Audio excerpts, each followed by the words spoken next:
I'm not telling you today that you are going to walk on water, that you are going to be Buddha, and that you need to rid yourself of standards. But it's an opportunity for you to get curious and at least understand your standards. Welcome back to one's journey of unwinding the mind and, of course, your daily microdose. Now, tune in to the latest episode of One's Journey. Today, I want to talk about standards. Are standards creating barriers in your life that you're unaware of? Ba-dum-bum.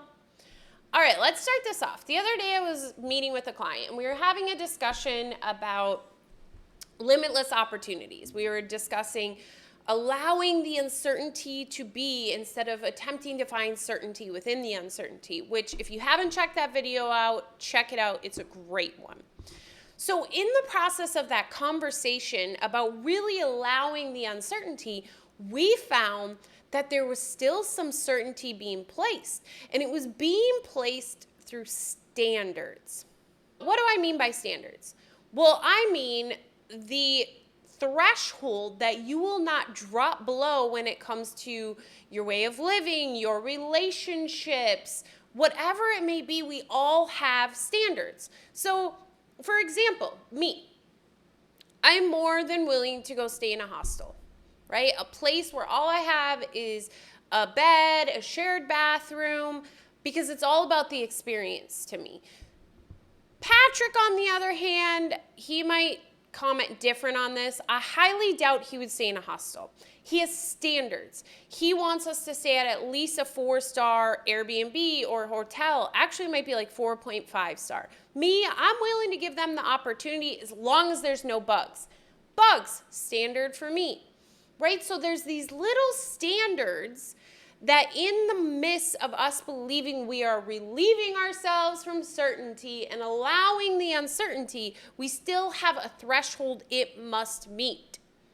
Therefore, we are not actually sitting in the uncertainty.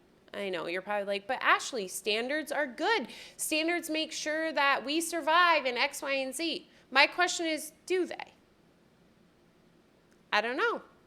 Because when we are truly learning to trust our highest self, standards are, again, things we have learned. So I'm not telling you today, like, throw out all your standards, right? Because there are standards that do keep us from harm and different things like that. But my reason for bringing this up is because standards are sneaky little devils.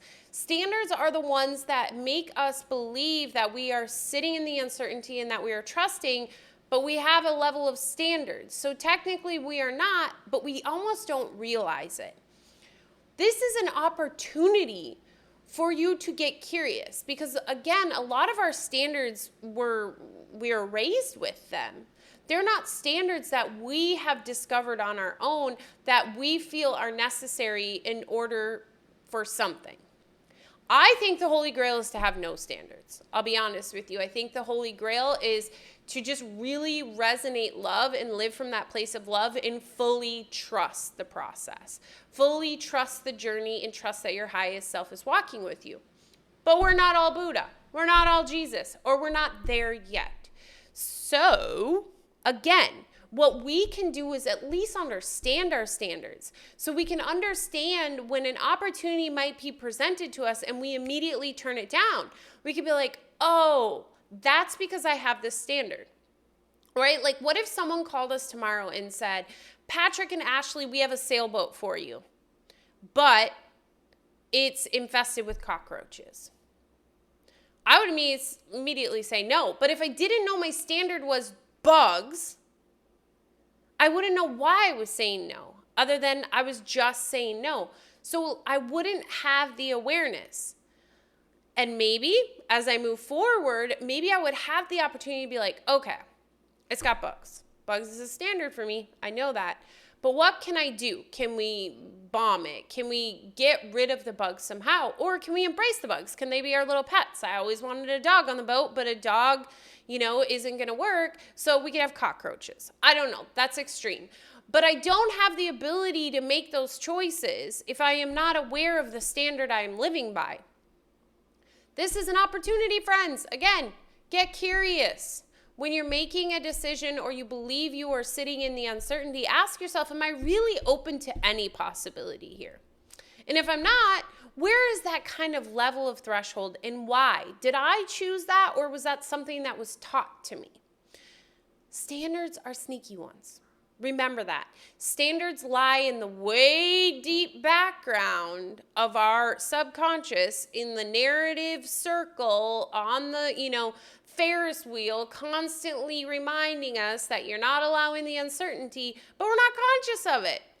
So really, we are still living from a place of fear, because if you actually broke down your standard, so bugs, right? If we talk about my standard of bugs and we broke it down and asked myself, well, why are you scared? Why do you not want to live with bugs, Ashley? Well, because it freaks me out.